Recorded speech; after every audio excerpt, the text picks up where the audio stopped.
Nama saya Armayana Ardi dengan NIM 200-222-076.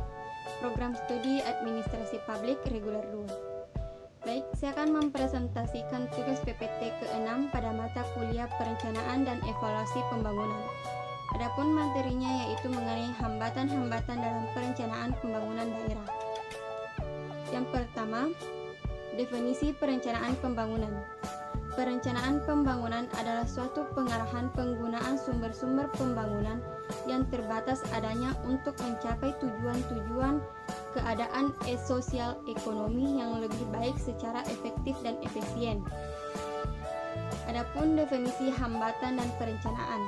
Hambatan adalah suatu hal yang dapat menghalangi terlaksananya suatu program. Pada dasarnya terdapat dua kemungkinan munculnya hambatan, yaitu faktor internal dan faktor eksternal.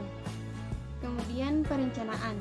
Perencanaan adalah suatu proses menentukan apa yang ingin dicapai pada masa yang akan datang serta menetapkan tahapan-tahapan yang dibutuhkan untuk mencapainya.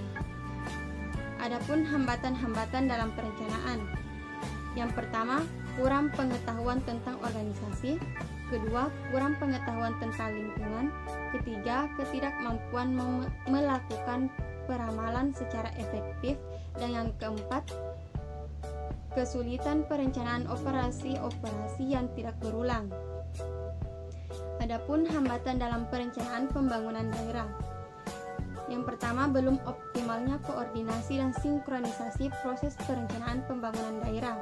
Kedua, belum efektifnya pengendalian dan evaluasi kebijakan pembangunan daerah. Ketiga, belum terintegrasinya sistem perencanaan pembangunan dan penganggaran. Yang keempat, belum optimalnya pengelolaan dan pemanfaatan data pembangunan.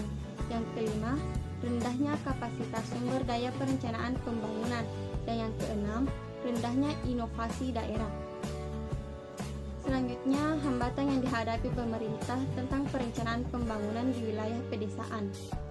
Dalam pembangunan di wilayah pedesaan akan menghadapi banyak kendala, yaitu masih kurang berkembangnya kehidupan masyarakat pedesaan karena terbatasnya akses masyarakat pedesaan, terutama kaum perempuan, sumber daya produktif, seperti lahan, permodalan, infrastruktur, dan teknologi. Selanjutnya, strategi pembangunan ekonomi daerah. Yang pertama, meningkatkan kualitas pendidikan. Yang kedua, membuat dan melaksanakan perencanaan pembangunan. Yang ketiga, meningkatkan tabungan dan investasi. Yang keempat, mengembangkan kegiatan ekonomi. Dan yang kelima, menyediakan infrastruktur yang menunjang. Adapun cara mengatasi hambatan dalam perencanaan. Adapun caranya ketika mengatasi hambatan perencanaan adalah dengan memahami tujuan dari perencanaan dan proses penetapan tujuan.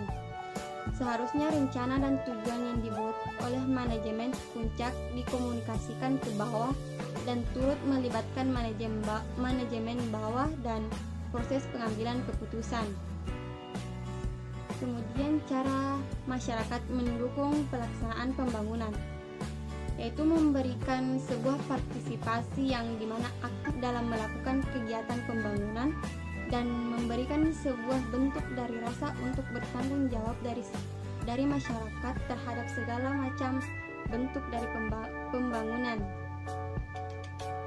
Adapun contoh pemerataan pembangunan, yaitu membangun akses jalan dan air bersih di daerah terpencil, mengembangkan dan memperhatikan wilayah perbatasan, mengirimkan tenaga ahli ke pedesaan dan daerah terpencil, serta membuka lapangan pekerjaan di pedesaan.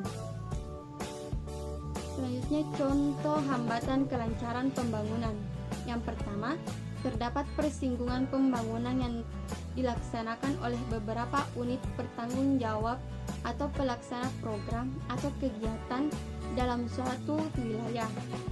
Misal, terdapat utilitas atau barang milik negara yang terkena pembangunan jalan bebas hambatan. Yang kedua, pelaksanaan program atau kegiatan tersendat atau berhenti sebelum mencapai hasil sebagaimana yang direncanakan. Baik, sekian presentasi saya. Saya akhiri dengan ucapan billahi fisabilil haq fastabiqul khairat. Assalamualaikum warahmatullahi wabarakatuh. Audio Jungle.